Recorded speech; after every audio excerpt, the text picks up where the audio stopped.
Bun venit la citirea generală pentru luna iunie, o citire pentru toți cei care au soarele, luna sau ascendentul în zodia Capricorn. Luna aceasta se desfășoară sub influența vibrației numerologice 6, o vibrație care ne vorbește despre responsabilitate emoțională, despre echilibru interior și stabilitate în relații. Dar bineînțeles că fiecare dintre noi va experimenta aceste teme diferit, în funcție de lecțiile personale. În citirea de azi vom analiza mai multe aspecte ale vieții tale în această lună. Și anume, care este lecția sufletului tău în luna iunie? Avem 7 de cupe. Ce este timpul să lași în urmă? Magicianul. Unde este nevoie de vindecare? Cavalerul de spade. Soarele ne spune cine sau ce îți poate aduce armonie. Cavalerul de bâte ne spune ce se clarifică în planul sentimental. 8 de monede ne vorbește despre ce se întâmplă în zona profesională și financiară. Vedem și care este surpriza emoțională care vine spre tine în luna iunie. Aici avem 3 de cupe. Și la final un mesaj spiritual ca ancoră pentru întreaga lună. 9 de cupe. Așa cum te-ai obișnuit, imediat după ce extragem cărțile de tarot, vom cere și 2 mesaje oracol din partea ghizilor tăi spirituali. Unul prin intermediul acestui pachet de cărți oracol, oracolul înțelepciunii, pentru Capricorn în luna iunie.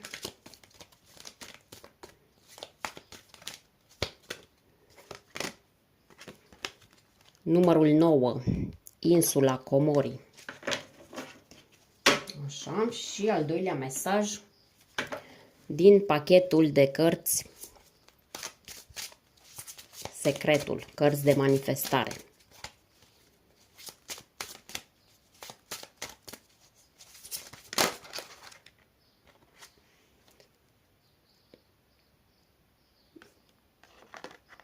Stați așa că stai să mă gândesc exact cum să traduc.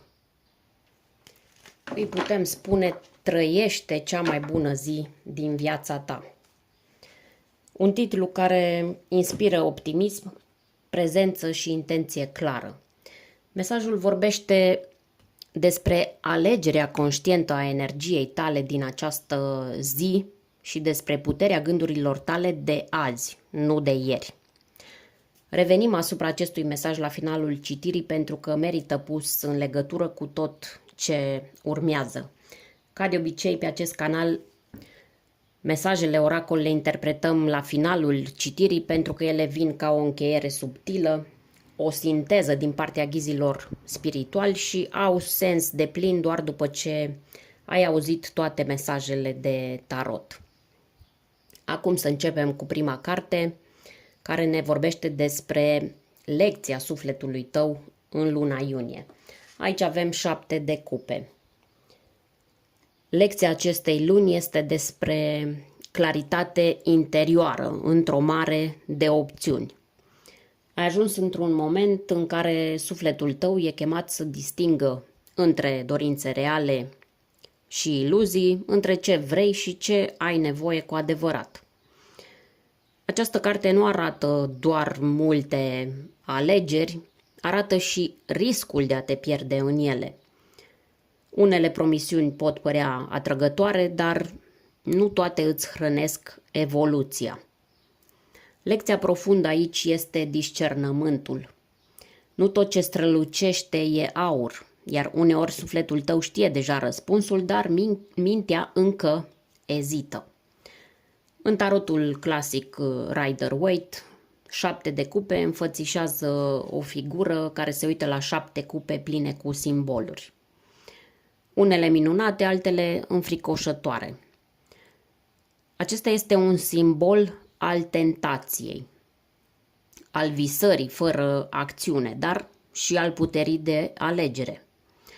În numerologie, cifra 7 Este legată de căutare, de introspecție și adevăr spiritual. Iar în această lună, lecția e clară. Caută adevărul tău interior, nu pe cel care vine din exterior. Energia acestei cărți poate reflecta și o perioadă în care ai fost prea mult în minte, în fantezii sau în încercarea de a mulțumi pe toată lumea. Dar sufletul tău știe deja ce alegere trebuie să faci. Știe care dintre aceste cupe îți este benefică. Ai încredere că răspunsul nu vine din comparație, ci din alinierea ta cu cine ești cu adevărat. În continuare, magicianul ne spune ce trebuie să lași în urmă în această lună. Apariția magicianului într-o poziție care vorbește despre ce trebuie lăsat în urmă aduce un mesaj diferit decât dacă ar fi fost în altă poziție. Aici nu e vorba despre pierderea puterii, ci despre modul în care o folosești. Magicianul este asociat cu acțiunea, cu manifestarea, cu convingerea că eu pot, dar într-un context de eliberare, el îți cere să lași în urmă nevoia de a controla totul prin voință personală. Poate ai încerca să forțezi lucrurile, să le dirigezi cu mintea, cu intenția, cu energia, dar nu întotdeauna ai făcut asta din încredere, poate din presiune. Această carte îți spune că nu mai este nevoie să demonstrezi nimic. Ai instrumentele în tine, dar nu trebuie să le folosești pentru a construi o realitate bazată pe frică sau pe grabă. Lasă în urmă falsa idee că tu ești singurul responsabil sau singura responsabilă să faci totul să se întâmple. Nu totul depinde de tine și nu tot trebuie făcut acum. În simbolistică, magicianul este legat de planeta Mercur. Comunicare, minte, viteză. Și poate că exact asta trebuie lăsat în urmă. Tendința de a acționa mereu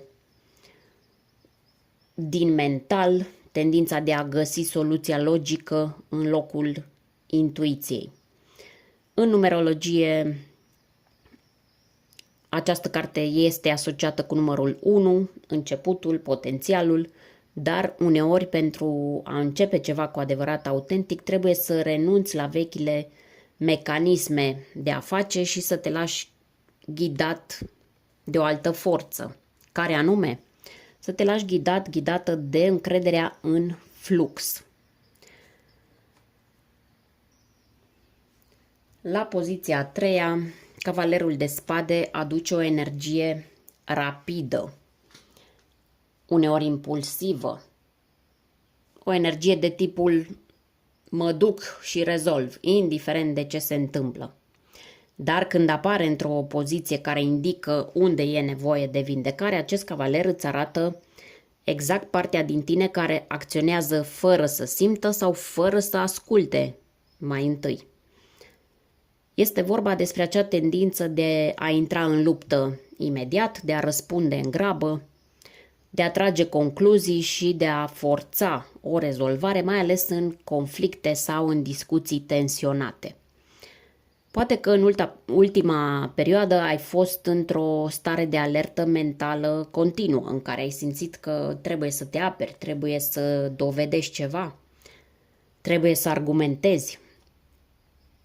Dar adevărata vindecare vine când înveți să faci un pas în spate, să respiri și să nu reacționezi imediat. Această carte cere vindecarea grabei interioare, a gândurilor care fug prea repede, a limbajului tăios sau a ideii că trebuie mereu să ai ultimul cuvânt. În spatele acestei nevoi se poate ascunde o teamă de a pierde controlul sau de a fi perceput ca vulnerabil, dar nu orice tăcere e slăbiciune. De multe ori adevărata forță stă în răbdarea de a înțelege mai mult înainte de a acționa.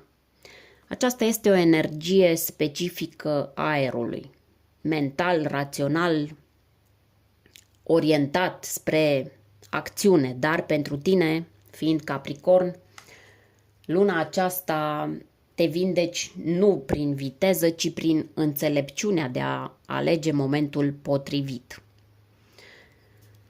Acum, hai să vedem ce poate aduce armonie în viața ta sau cine. Aici avem soarele. În luna iunie, armonia ta vine din claritate, din sinceritate și din apropierea de ceea ce este viu și autentic pentru tine. Această arcană majoră, soarele, este o carte de lumină, de adevăr și de bucurie, dar în această poziție ea devine un ghid al simplității. Nu ai nevoie de lucruri complicate sau de strategii sofisticate pentru a simți liniște. Ai nevoie să te conectezi cu ce e real și cald în viața ta. Așadar, ce poate aduce armonie? Timpul petrecut cu cineva care te acceptă așa cum ești. Sau poate o conversație deschisă care aduce lumină peste o situație confuză. Sau un gest de afecțiune primit fără a-l analiza. Poate fi și o activitate care te face să te simți viu, vie. O pasiune, o plimbare în lumina soarelui, o activitate creativă. Mai este posibil ca un copil, o persoană mai tânără sau chiar copilul tău interior să aibă un rol important în această lună și să-ți amintească prin spontaneitate și entuziasm ce contează cu adevărat. Armonia nu vine prin control, vine prin acceptarea momentului prezent. În tarot, soarele este asociat cu zodia Leu, ceea ce înseamnă că energia ta poate fi armonizată atunci când te exprimi cu curaj, te afirmi sincer și îți permiți să fii văzut sau văzută. Așadar, nu te ascunde, nu te minimaliza, pentru că ești chemată să strălucești, dar fără zgomot, doar prin prezență autentică. Hai să vedem ce se clarifică în planul sentimental pentru tine în luna iunie, aici unde a ieșit cavalerul de bâte. Analizăm separat pentru cei care sunt într-o relație și pentru cei care sunt singuri. Dar, așa ca o idee generală, acest cavaler de bâte aduce claritate în ceea ce privește pasiunea, direcția și autenticitatea emoțională.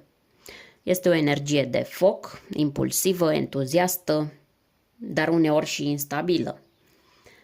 În iunie ți se arată adevărul despre ce relații îți aprind cu adevărat inima și unde, din contră, există doar dorință fără angajament.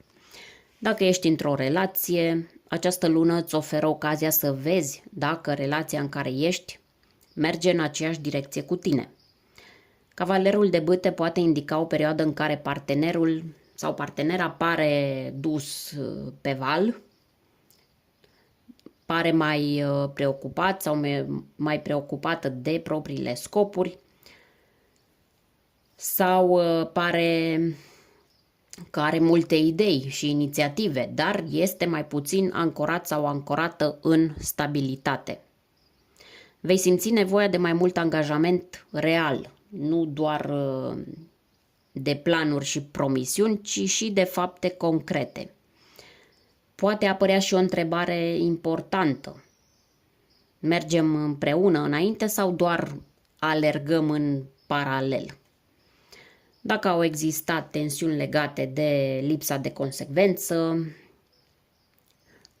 tensiuni legate de superficialitate sau impulsivitate, această lună aduce o confruntare sinceră cu aceste teme. Dar în același timp, acest cavaler poate aprinde din nou pasiunea și dorința, dacă ambii parteneri sunteți dispuși să vă reconectați prin aventură, prin joacă și noutate. Dacă ești singur sau singură, cavalerul de bâte poate aduce o atracție fulgerătoare sau o persoană care apare brusc și îți aprinde interesul. Însă, clarificarea adusă de această energie, pentru că asta analizăm în această poziție, ce se clarifică în viața sentimentală, este ceea ce îți dorești cu adevărat, ceea ce trăiești, sau doar o scânteie de moment.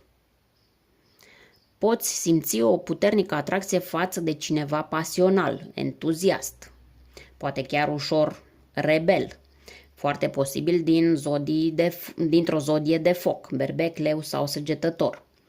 Dar e important să-ți asculți instinctele. Această persoană vrea cu adevărat ceva serios sau doar caută o aventură? În același timp și tu poți simți nevoia de explorare și de a ieși din rutină. Dacă până acum ai așteptat iubirea ca pe ceva solemn și planificat, în iunie s-ar putea să descoperi că spontaneitatea aduce exact energia de care ai nevoie. În ambele cazuri, această carte aduce o întrebare cheie. Ce fel de energie emoțională vrei să atragi și să păstrezi? Așadar, clarificarea în viața sentimentală în această lună vine nu doar prin ceea ce ți se întâmplă, ci și prin felul în care reacționezi la entuziasm, la schimbare, la dorință și la nevoia de libertate. 8 de monede ne spune ce se întâmplă în viața profesională, în zona financiară. Aceasta este o carte care aduce o energie clară și concentrată, muncă dedicată, progres lent dar sigur și perfecționarea unei abilități. Aceasta este o carte care nu vorbește despre noroc sau miracole, vorbește despre valoarea consecvenței. În această lună, pentru tine, dragă Capricorn, accentul cade pe efort susținut și pe rafinarea unei direcții profesionale. Dacă lucrezi deja într-un domeniu stabil, această carte arată că devii tot mai bun sau mai bună la ceea ce faci. Poate înveți ceva nou, te specializezi sau revizuiești modul în care îți faci munca. Poate nu vine un salt spectaculos imediat, dar fiecare zi te aduce mai aproape de rezultate solide. Dacă ești într-o perioadă de tranziție, 8 de monede îți spune să nu mai aștepți inspirația perfectă. Să începi să construiești cu ce ai acum. Ai o abilitate valoroasă care merită dezvoltată și chiar dacă pare că efortul e prea mare sau recunoașterea întârzie, universul îți răspunde prin consistență. Pe partea financiară, această carte sugerează stabilitate care se clădește, dar care nu vine fără sacrificii. Poate va trebui să faci ore în plus, să înveți lucruri noi sau să investești mai multă energie în ceea ce faci deja. Dar dacă te ții de drum, iunie poate fi începutul unei perioade în care roadele muncii tale se vor vedea din ce în ce mai clar. Aceasta este o carte de pământ în perfectă armonie cu energia ta și îți reamintește că succesul vine atunci când știi să îmbini ambiția cu răbdarea. Scuze. La poziția 7, cartea din această poziție ne spune ce surpriză emoțională vine spre tine în această lună. Aici avem 3 de cupe. Cu 3 de cupe în această poziție, luna iunie îți aduce o surpriză cu o puternică încărcătură emoțională pozitivă. Una care vine prin oameni, prin conexiuni, prin momente împărtășite. Această carte vorbește despre bucuria de a fi cu ceilalți. Bucuria de a simți susținere, de a primi o veste bună sau o invitație care îți schimbă starea de spirit. Poate fi vorba despre o reîntâlnire neașteptată, cu o prietenă veche sau cu cineva din familie sau chiar cu o persoană cu care ai avut cândva o conexiune emoțională importantă. Sau poate cineva îți face o surpriză plăcută. Te caută, îți mulțumește pentru ceva sau îți oferă un gest de afecțiune fără să-l ceri.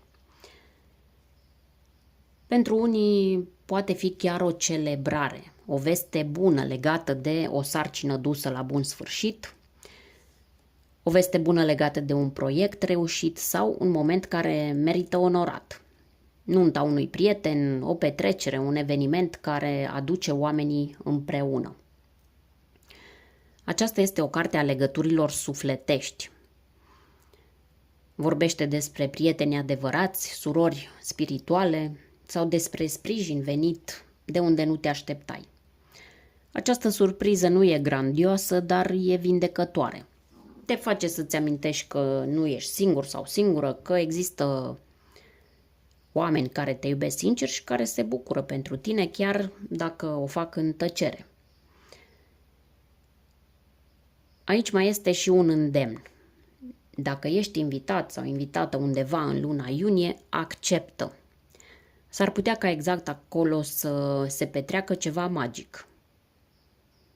Uneori cea mai frumoasă surpriză vine nu din ceea ce se întâmplă, ci din cum te face să te simți.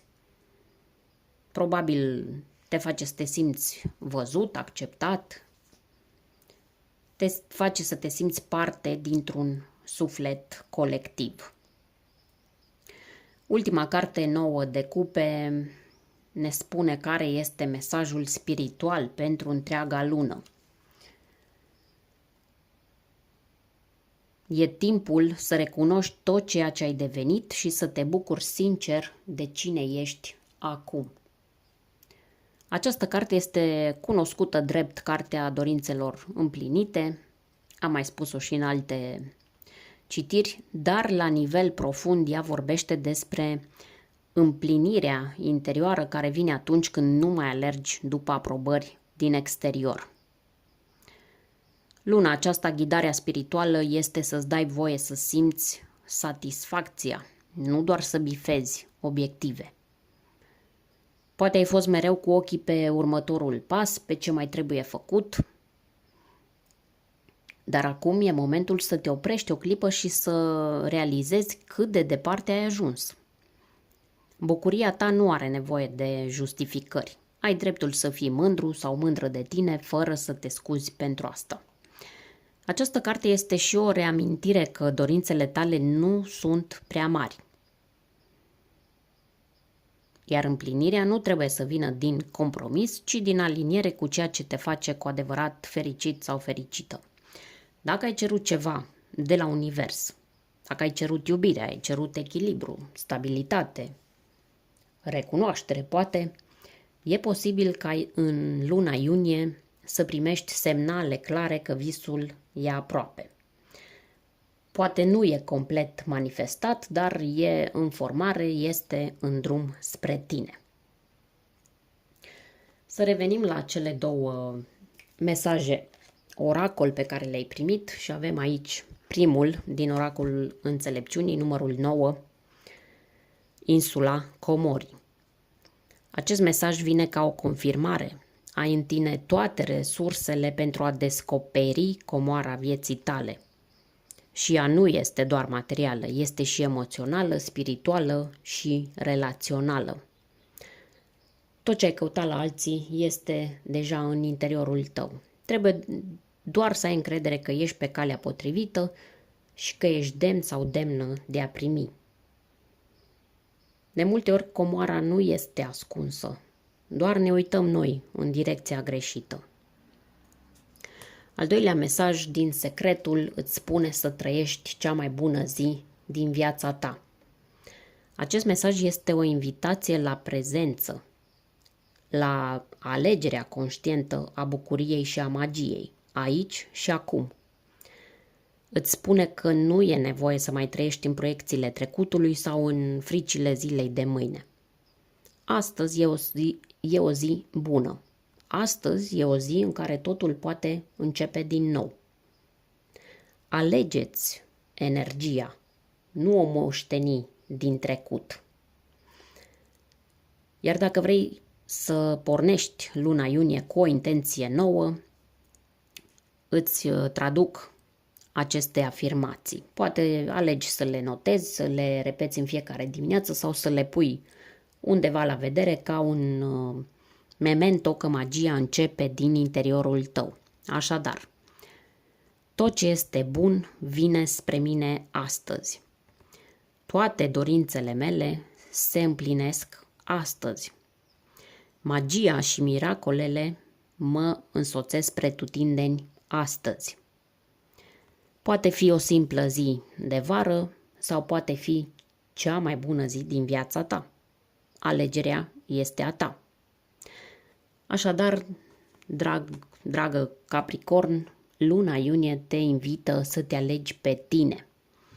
Să nu mai grăbești viața, să nu mai trăiești după vechi tipare și să nu mai amâni momentele de bucurie.